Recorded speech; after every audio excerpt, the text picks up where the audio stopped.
오래 하시는 분들은 다 선호하죠. 상권은 주말에 그냥 초토화거든요. 아예 없어요. 아예 없어요. 들이 밀집되어 있는 상권들도 굉장히 전 좋다고 생각해요. 독이 든 성배다.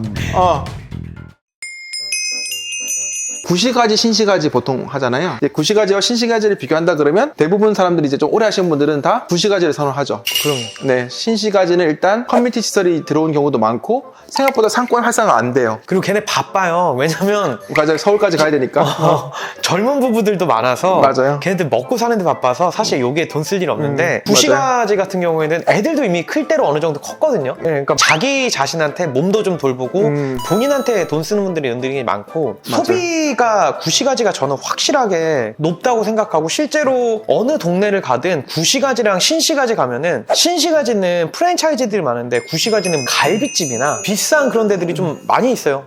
좀 뭐 그것도 동감하고요. 또 신시가지는 단지 안에 기본적인 시설들이 있어가지고 사람들이 크게 이동하지 않아요. 이동하지는 않아요. 그쵸. 예. 보통 신시가지 가면은 단지 하나에 필라테스 샵 하나 정도 들어가는 거 정도. 네. 그거는 뭐 오케이. 그 단지는 내가 다 하겠다라고 하는 느낌으로 들어간다 그러면 뭐 오케이인데 그런 걸 잘 모르시고 이제 진짜 그런 사람이 있거든요. 신시가지 들어왔으니까 내가 이번에 한번 해봐야지 하고 들어가셔서 힘드신 분들 많죠. 이제. 그쵸. 동물마다 두 개씩 있더라고요.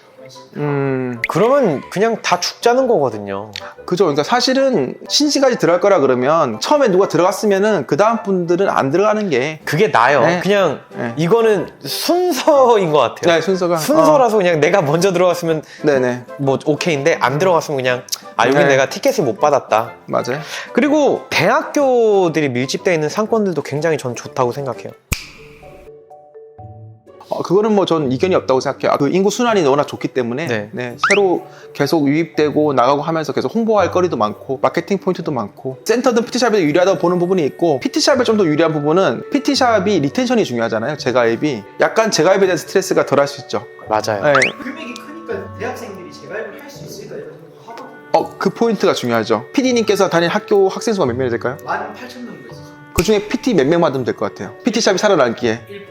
뭐 1%면 되죠. 그죠? 그러니까 대표님 본 친구 중에 100명 중에 한 명 정도만 PT를 하고 있다 그러면 그 정도 수에서 돌아갈 수 있거든요. PT샵이니까 퍼블릭 아니니까. 그리고 1%면은 거기 초대박 난 거예요.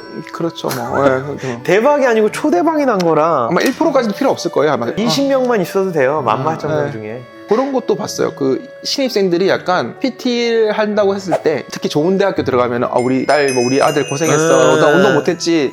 대학 때서 못 만나 그러니까 또 어머니께서 또 공부 열심히 했다고 좀 약간 비용적으로 부담해 주신 경우도 있고 하니까요. 부모님들이 그 당시에 대학교만 들어가면 다 해줘요.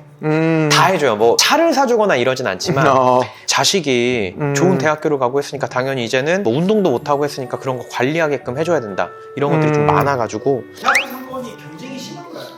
심하죠. 심한 편이죠, 그래도. 그러니까 이런 장점이 있다는 말은 또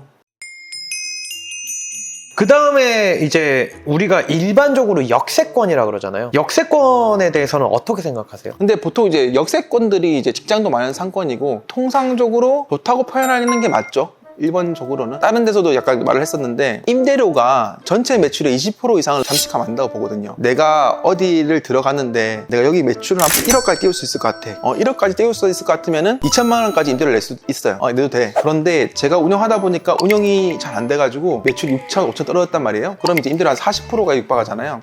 요는 역세권을 가서 내가 임대료를 방어한 만큼 꾸준한 경쟁력을 유지할 수 있다 그러면은 뭐 당연히 그건 좋은 거고. 근데 물론 대부분의 분들은 그만한 자신감 있으니까 들어가시는 거잖아요. 이제 잘 안 되시면은 그 다음에 어떤 여력이나 다른 컨텐츠나 에너지 갖고 있으신 분한테 넘기는 거 낫지 않을까. 그렇게 접근하는 거 좋다고 생각해요.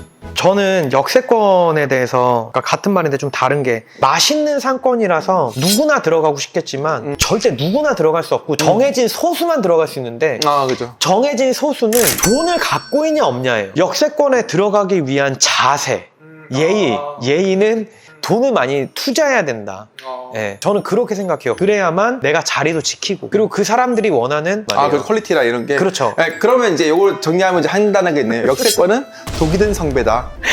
맞아요. 네, 독일된 상권. 돈이 없으면 역세권은 절대 들어가면 안 돼요. 뭐 실력이 있고 뭐해? 그러면은 그 실력으로 딴 데 가서 돈을 벌어가지고 역세권에서 할 수 있는 그런 걸 만들면 대표님은 그렇게 생각 안 하세요?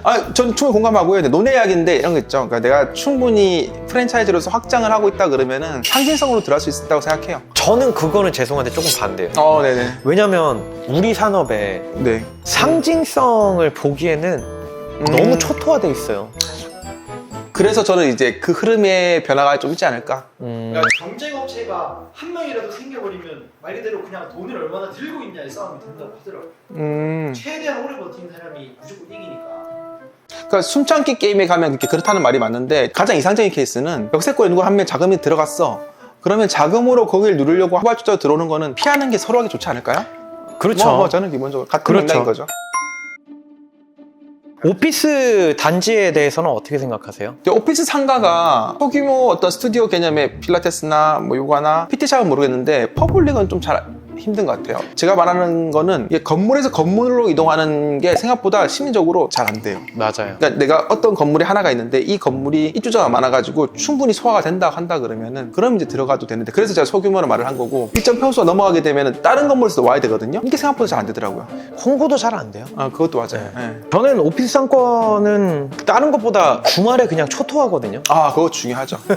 아예 없어요. 아예 없어요. 그냥 문을 열어놔야지 해도 사람이 없어. 하루 종일 한 명이 없어. 한 명이 있을까 말까. 그러니까 그러다 보니까는 난 이 오피스는 잘 모르겠어. 저는 이제 지금 봤던 뉘앙스의 오피스하고 여의도도 오피스 상권이잖아요. 그렇죠. 근데 여의도는 또 다르거든요. 건물 이동도 많고 하거든요. 여의도로 따지면 또 거긴 그냥 들어가야지. 여의도의 오피스 상권과 예를 들면 최근에 판교 테크노밸리라든지 이런 오피스 상권 느낌은 다른 게 여의도는 그 오피스 건물마다 주요 포인트가 있어. 그러니까 이 집은 뭐 고깃집이 맛있고 그래서 옆집 가면은 또 백반이 맛있고 이런 게 있는데 판교나 이런 데 오피스 상권 같은 경우에는 건물 하나에 맛있는 고깃집 뭐 카페 다 있는 게 되다 보니까 좋은 부분도 있을 수 있고 나쁜 부분도 있을 수 있겠지만 저는 이제 그런 게 좀 쉽지 않더라. 아까 말씀하신 홍보 포인트를 찾기가 진짜 어려운 것 같아요. 그러니까